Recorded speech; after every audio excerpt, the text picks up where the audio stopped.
जय हिंद दोस्तों, आज के इस वीडियो में हम लोग सीआरपीएफ ट्रेड्समैन के लिए प्रीवियस ईयर के प्रश्नों को देखने वाले हैं।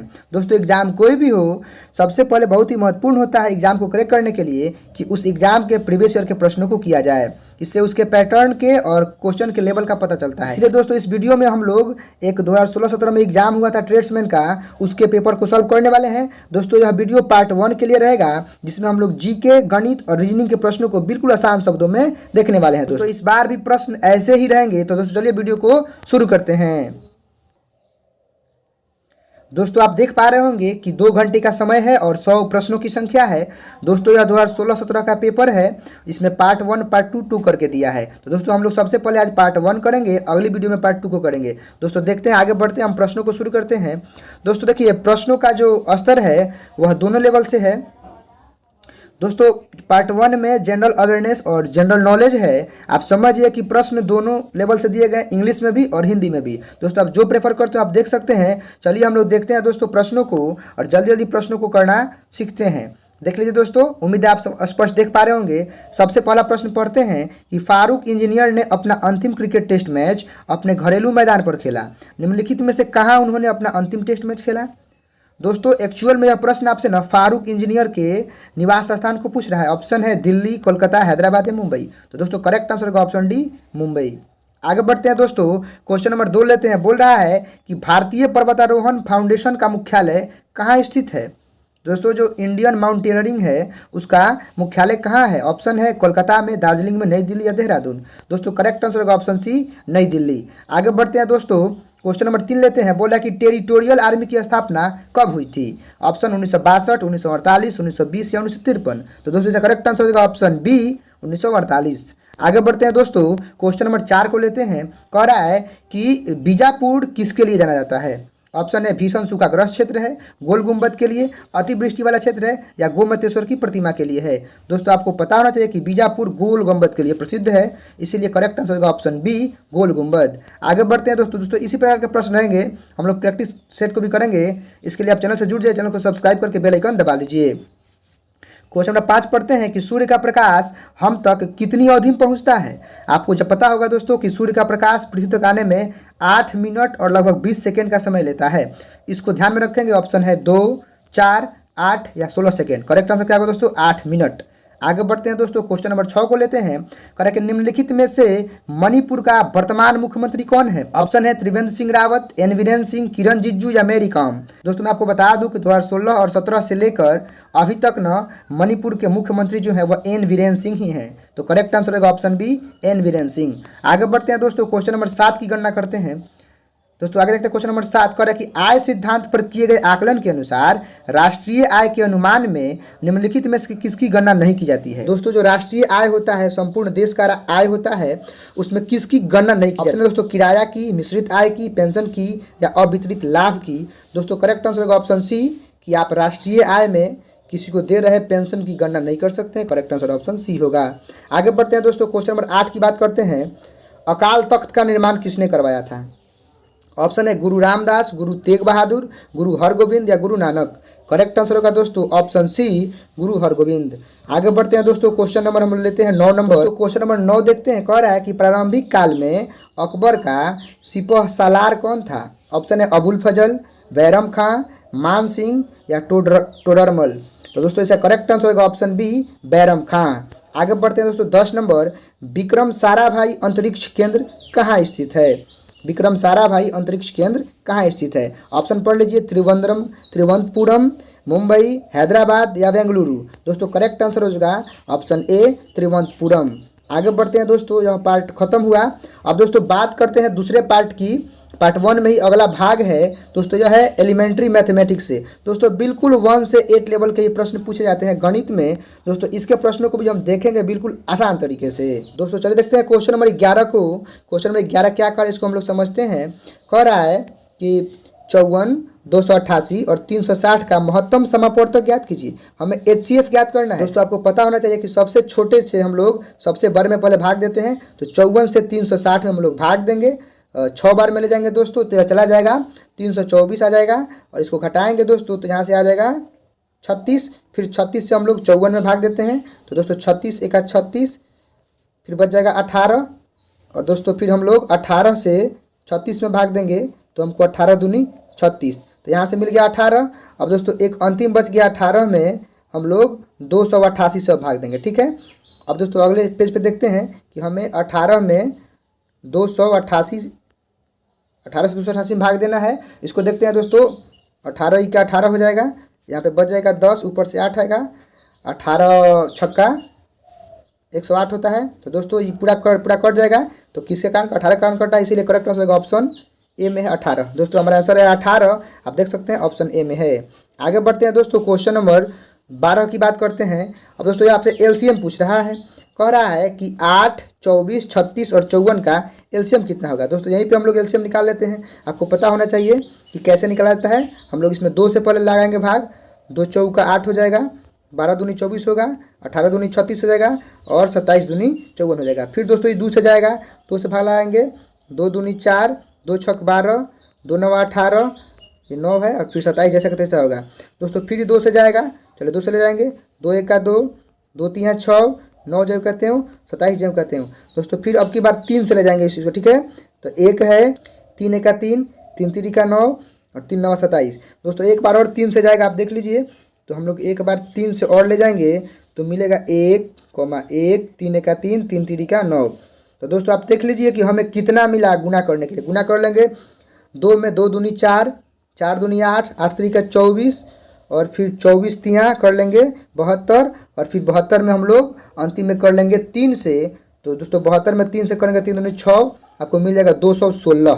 दोस्तों करेक्ट आंसर होगा 216, ऑप्शन नंबर सी में है। आगे बढ़ते हैं दोस्तों, क्वेश्चन नंबर हम 13 की बात करते हैं। देख लीजिए क्या बोल रहा है, कह रहा है कि 5200 रुपये की धनराशि पर 6% वार्षिक दर से 2 वर्षों का साधारण ब्याज कितना होगा। दोस्तों बहुत सिंपल सवाल है। साधारण ब्याज सिंपल इंटरेस्ट का सूत्र आपको पता होना चाहिए। साधारण ब्याज होता है मूलधन गुने समय गुने दर बट्टा 100। तो मूलधन कितना है दोस्तों, 5200 है। मूलधन गुने समय, समय कितना है दोस्तों, 2 वर्ष है, 2। मूलधन गुने समय, दर कितना है दोस्तों, 6। तो मूलधन गुने समय गुने दर बट्टा 100, बस हो गया। 2 जो कटा लीजिए दोस्तों और गुना कर दीजिए, 6 दूनी 12 और 52 में गुना कर लीजिए। जब हम लोग 52 में और 12 से गुना करेंगे तो दोस्तों आपको मिल जाएगा कितना, 624। दोस्तों करेक्ट आंसर हो जाएगा ऑप्शन कहाँ है दोस्तों, ऑप्शन नंबर डी में 624। उम्मीद है आप समझ पा रहे होंगे। अब 14 नंबर की बात करते हैं। देख लीजिए क्या प्रश्न हमसे बोल रहा है क्वेश्चन नंबर 14 में। 1200 रुपये की धनराशि 5% साधारण वार्षिक ब्याज की दर से 3 वर्षों बाद कितनी गुनी हो जाएगी। दोस्तों 14 नंबर प्रश्न में हमसे मिश्रधन पूछ रहा है, तो आपको पता होना चाहिए कि मिश्रधन का सूत्र क्या होता है दोस्तों, होता है मूलधन और प्लस में ब्याज। तो दोस्तों सिंपल सी बात है कि यहाँ पे मूलधन कितना दिया है दोस्तों, 1200 दिया है और हम लोग ब्याज निकाल लेंगे। तो ब्याज का सूत्र क्या होता है, वही मूलधन गुना समय। समय कितना है दोस्तों, 3 वर्ष है, गुने दर, दर कितना है 5 और बट्टा में दोस्तों 100। बस कटा दीजिए 2 0 से 2 0 और दोस्तों हम लोग गुना कर लेते हैं। 5 3 15 और 15 में 12 से करेंगे तो कितना हो जाएगा दोस्तों, 180 और 180 इधर है, इधर 1200 है। तो टोटल दोस्तों कितना हो जाएगा, 12 1 1300, 1380 हमें मिल जाएगा। तो दोस्तों करेक्ट आंसर हो जाएगा 1380। देखते हैं कहाँ है 1380। क्लियर बात है। आगे बढ़ते हैं दोस्तों क्वेश्चन नंबर 15 के लिए। क्वेश्चन नंबर 15 कह रहा है कि 2100 रुपये की धनराशि 5% की वार्षिक चक्रवृद्धि ब्याज की दर से 2 वर्षों बाद कितनी गुनी हो जाएगी। दोस्तों इसमें भी आपसे मिश्रधन ही पूछ रहा है, लेकिन इसमें थोड़ा सा सूत्र लगा देंगे हम लोग दोस्तों। मिश्रधन वाला जो होता है ए बराबर, ठीक है, ए बराबर P इंटू 1 प्लस R बट्टा 100 का पावर n। आप पढ़े होंगे। तो दोस्तों क्या होता है, यहाँ पे आपका P कितना दिया गया है, 2100 दिया गया है, ठीक है। और अंदर देख लीजिए 1 है, R जो दर होता है, दर दिया है 5 और बट्टा 100 करेंगे और n का मतलब टाइम होता है समय, दोस्तों 2 वर्ष। बस हो गया, इसको हल कर लेंगे हम लोग। दोस्तों यहाँ पर है 2100 और अंदर दोस्तों हो जाएगा, ये कटेगा 5 से 20 बार में, इसका एलसीएम लेंगे 20 हो जाएगा। तो इधर 20 और प्लस 1 और पावर में भी 2 चल रहा है, ठीक है दोस्तों। बढ़ते हैं दोस्तों, यहाँ पे देख लीजिए तो ये हो जाएगा दोस्तों अपना 2100 है और अंदर दोस्तों ये 21/2 हो जाएगा, ठीक है। ये हो जाएगा 21/20 और इसका होल स्क्वायर। दोस्तों हम लोग क्लियर करते आगे देखते हैं इसी को। 2100 गुना 21/2 ऐसे है ना दोस्तों, यह है 2100 था और गुने, तो इसको हम लोग जो गुना था तो 21 गुना 21 कर सकते हैं, और नीचे दोस्तों 20 गुना 20 कर सकते हैं। दोस्तों 2 जीरो से 2 जीरो कटा देंगे, और ऊपर देख लीजिए 3 बार 21 से गुना कर देंगे, उसमें 2 से भाग लगा देंगे।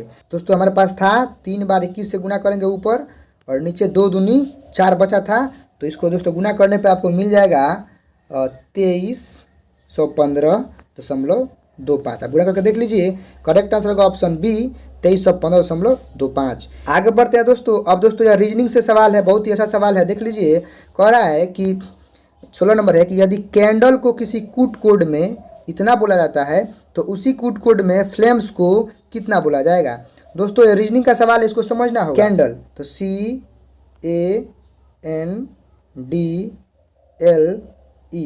दोस्तों कैंडल के लिए क्या दिया है इसको पर देखिए, तो सी के लिए दोस्तों इसका पहला अक्षर क्या है, ई दिया है, देख लीजिए ध्यान से। ए के लिए क्या दिया है दोस्तों, वाई दिया है। एन के लिए क्या दिया है दोस्तों, पी दिया है। वैसे ही डी के लिए क्या दिया है, बी दिया है। एल के लिए क्या दिया है, एन दिया है। और ई के लिए क्या दिया है, सी दिया है। दोस्तों इसमें आपको ध्यान से देखना होगा कि आखिर किस पैटर्न पे ये बना है। आपको मैं बता दूं कि यहाँ सी के बाद ई आया है ना, तो इसमें 2 जोड़ा गया, देख लीजिए। तो सी के बाद डी ई। वैसे ही दोस्तों देख लीजिए ए के बाद वाई आया है। दोस्तों अगर ए के बाद वाई करते हैं तब तो आपको 25 जाना होगा, लेकिन उल्टा जाए इधर से दोस्तों तो आपको पता हो कि घटा है 2 को, ठीक है। तो यहाँ पे दोस्तों -2 है। वैसे दोस्तों एन के बाद पी आया है, तो फिर यहाँ पे 2 को प्लस है। वैसे ही दोस्तों डी करने के लिए, तो डी के बाद क्या है दोस्तों, फिर -2 आया है। ऐसे ही दोस्तों फिर +2 और फिर -2। आप देख सकते हैं इसमें +2 -2 की बारी है, बस ऐसे ही चक्कर है। तो इसमें बस देख लीजिए कि हर एक अक्षर में +2 -2 ऐसे करके था, तो बस हो गया। देखते हैं फ्लेम्स के लिए FLAMES। दोस्तों सबसे पहले एफ में 2 को प्लस करेंगे, तो एफ में जब 2 को प्लस करेंगे तो क्या आ जाएगा दोस्तों, एच। फिर एल में 2 माइनस करना है, 2 + 2 माइनस करना है बस। तो एल में 2 माइनस करना तो क्या बचेगा, जे। वैसे ही ए में 2 प्लस करना है तो क्या बचेगा दोस्तों, सी। वैसे ही एम में 2 माइनस करेंगे तो क्या हो जाएगा, हमको मिल जाएगा के। ऐसे ही दोस्तों हम लोग अगर ई में 2 को प्लस करते हैं तो क्या हो जाएगा दोस्तों, जी हो जाएगा। और अंत में एस में 2 घटाएंगे तो क्या हो जाएगा, क्यू हो जाएगा। तो देख लीजिए दोस्तों HJCK और GQ। ऑप्शन एच शुरू तो यहीं से है, HJCKGQ। करेक्ट आंसर दोस्तों हो जाएगा ही ऑप्शन सी। उम्मीद आप समझ पा रहे होंगे, बस +2 और -2 करना है। आगे बढ़ते हैं दोस्तों, क्वेश्चन नंबर 17 को लेते हैं। कह रहा है कि प्रश्न चिन्ह को उचित विकल्प से पूरा कीजिए। यह जो प्रश्न है 2 प्रश्न इससे पूछे गए हैं, देखते हैं इसको ढंग से। दोस्तों देख लीजिए, दोस्तों इस प्रश्न को करने के लिए नहीं, या तो आपको ऊपर से नीचे हल करना होगा और नहीं तो नीचे से ऊपर हल करना होगा। दोस्तों आप देख लीजिए कि आखिर 2 के बाद 18 कैसे आया है। सिंपल सी बात है कि 2 में 9 से गुना किए तो 18 आया है। वैसे ही दोस्तों जो 18 है उसमें भी हम लोग 9 से गुना करेंगे तो हमको 162 मिल जाएगा। वैसे ही जब 162 में हम लोग 9 से गुना करेंगे तो हमें 1458 मिल जाएगा। तो दोस्तों इस रो में तो देख लीजिए 9 से गुना हुआ है। अच्छा इसकी बात करते हैं दोस्तों, 6 के बाद 30 कैसे आया दोस्तों, तो 6 में हम लोग जब 5 से गुना किए हैं तो 30 आया है।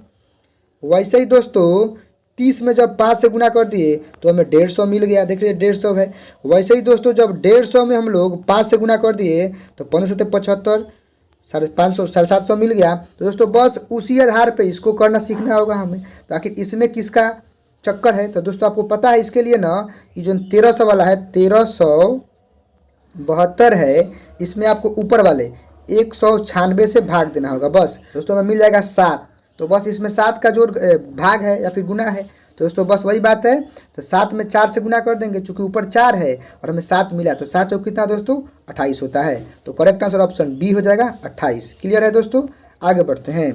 क्वेश्चन नंबर दोस्तों देख लीजिए 18। कह रहा है कि दीवार पर लगे, ब्लड रिलेशन से है, एक चित्र को दिखाकर राम ने बताया कि इस वृद्ध व्यक्ति का पुत्र न मेरे पुत्र का चाचा है। तो राम का वृद्ध व्यक्ति से क्या संबंध है दोस्तों, देखिए ध्यान से।